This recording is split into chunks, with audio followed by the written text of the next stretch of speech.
সুপ্রিয় দর্শক, সরকারি কর্মচারীদের পেনশন নিয়ে গাফেলতি করার জন্য রাজ্য সরকারকে অর্থাৎ মমতা ব্যানার্জির সরকারকে একেবারে চরম হুঁশিয়ারি দিল সুপ্রিম কোর্টের বিচারপতিরা।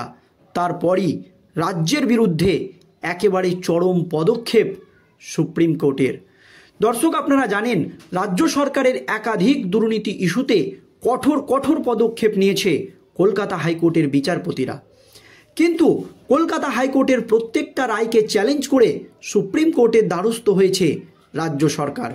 সে এসএসসির 26,000 চাকরি বাতিলের মামলায় বলুন, কিংবা সরকারি কর্মচারীদের ন্যায্য অধিকার ডিএ মামলা বলুন, এছাড়াও গরু পাচার, কয়লা পাচার, একাধিক দুর্নীতি ইস্যুতে কলকাতা হাইকোর্টের রায়কে চ্যালেঞ্জ করে কোটি কোটি টাকা অ্যাডভোকেটদেরকে দিয়ে সুপ্রিম কোর্টের দ্বারস্থ হয়েছে রাজ্য সরকার। আর এই সম্পর্কিত একটি মামলায় হাইকোর্টে বিরাট জয় পায় সরকারি কর্মচারীরা।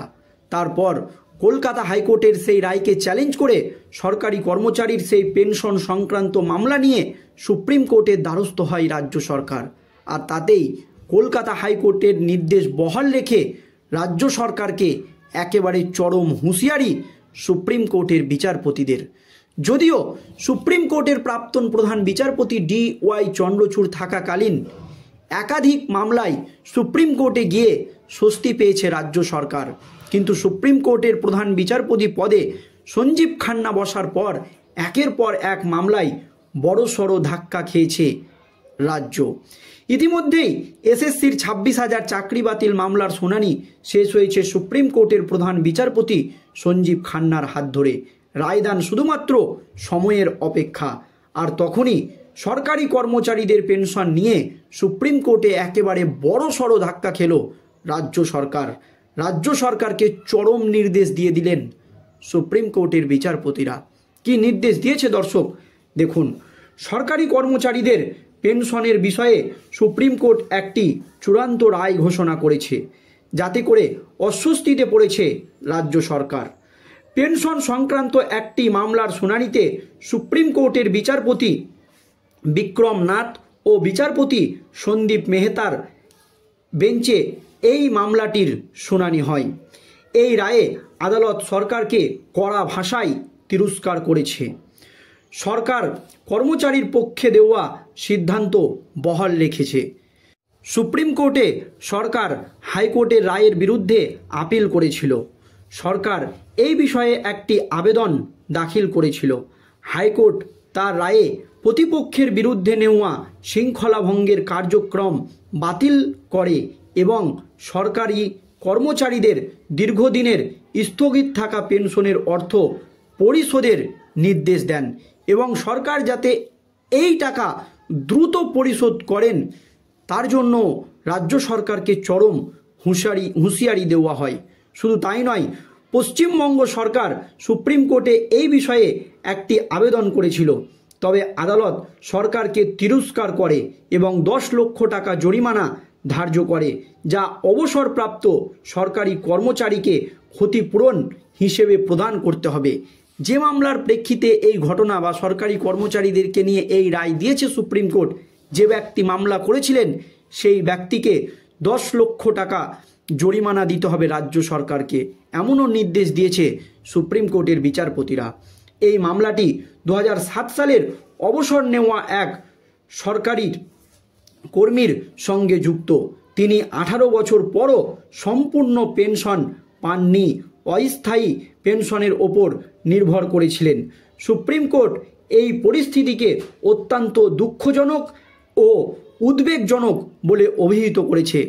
রাজ্য সরকার ওই সরকারি কর্মচারীর বিরুদ্ধে বা সরকারি কর্মচারীদের বিরুদ্ধে যে এই আচরণগুলো করছে সেগুলো কিন্তু অত্যন্ত দুঃখজনক এবং উদ্বেগজনক বলে অভিহিত করেছে এবং রাজ্যকে ভৎসনা করেছে সুপ্রিম কোর্টের বিচারপতিরা। শুনানির সময় সুপ্রিম কোর্ট জানায় যে পশ্চিমবঙ্গ সরকার 391 দিন দেরি করে বিশেষ অনুমতির আবেদন দাখিল করেছে এবং এই বিলম্বের কোনো যুক্তিসঙ্গত কারণ দেয়নি।